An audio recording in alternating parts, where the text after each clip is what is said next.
نحمد ونصلي على رسوله الكريم أما بعد فأعوذ بالله من الشيطان الرجيم بسم الله الرحمن الرحيم وفي القصاص حياة يا أولي الألباب صدق الله العلي العظيم।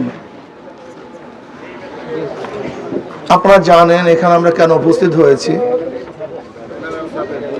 বিভিন্ন জায়গাতে ধর্ষণ বেড়ে গেছে, খুন খারাপি, চুরি ডাকাতি বৃদ্ধি হয়েছে।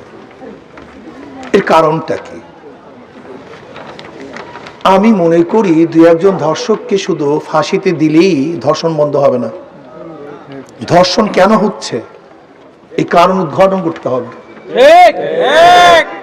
ধর্ষণের মূল কারণ হলো নৈতিক শিক্ষার অভাব, আল্লাহর ভয় আমাদের মধ্যে নেই, ইসলামী শিক্ষা আমাদের মধ্যে নেই।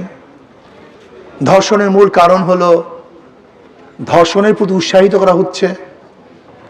যারা ধর্ষক তারা বিচারের আওতায় আসছে না, তাদের বিচার হচ্ছে না। ধর্ষণ করার পরও নিরাপদে হাঁটছে। জাহাঙ্গীর ইউনিভার্সিটিতে 100 ধর্ষণ করার পরে সেঞ্চুরি পালন করছে। জাহাঙ্গীর ইউনিভার্সিটিতে 100 ধর্ষণ করার পরে সেঞ্চুরি পালন করছে, অথচ সেই ধর্ষক আজও গ্রেফতার হয়নি, আজও তাকে বিচার করা যায়নি। হলগুলিতে ধর্ষণ হচ্ছে। আমরা কি দেখেছি যে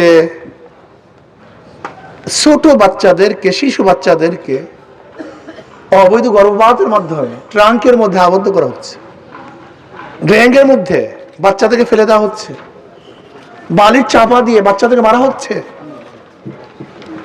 অথচ আমরা নিজেদেরকে স্বাধীন মনে করি, সচেতন মনে করি, আমরা নিজেদেরকে উদারপন্থী মনে করি। এরকম হবে না। আমি মনে করি নৈতিক শিক্ষা দিতে হবে, ইসলামী শিক্ষায় শিক্ষিত করতে হবে, ইসলামী আইন বাস্তবায়ন করতে হবে।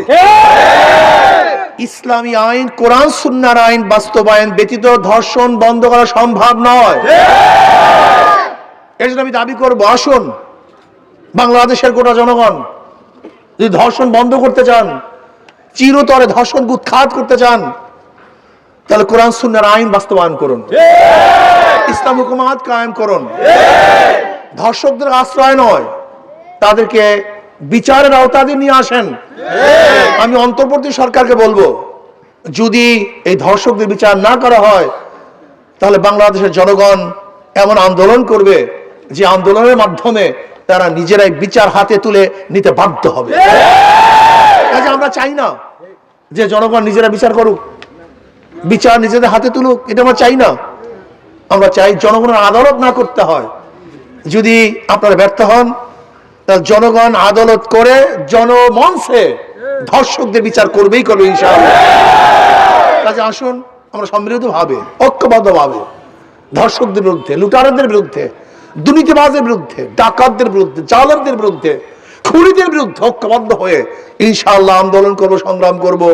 অবশ্যই বাংলার জমিতে ধর্ষকদের বিচার হবেই হবে ইনশাআল্লাহ। আমাকে আমাদের সবাইকে এই জালেমের বিপক্ষে, ধর্ষকদের বিপক্ষে এবং মাজলুমের পক্ষে, যারা ধর্ষিত হয়েছে তাদের পক্ষে সুস্থ বিচার এবং ন্যায় বিচার যেন প্রতিষ্ঠিত করতে পারি, আল্লাহ আমাদের সবাইকে সেই তৌফিক দান করেন। এখন বিক্ষোভ হবে, আমরা সবাই বিক্ষোভে অংশগ্রহণ করি।